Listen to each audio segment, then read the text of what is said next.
Баршаңызға қайырлы күн. Чечевичный суп дайындаймыз. Алдымен етті суға салып, тұзын қосып пісіріп аламыз. Табаға сұйық май құйып, морковь салып, тұзын қосып қуырамыз. Одан соң помидорымызды қабықсыз турап салып, оны да қуыратын боламыз. Одан соң картоплын салып, тағы да қуырамыз.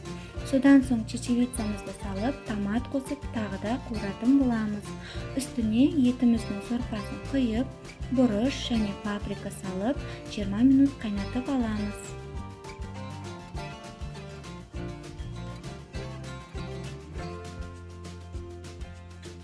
Жиырма минут өткен соң сорпамызды блендер көмегімен езіп аламыз.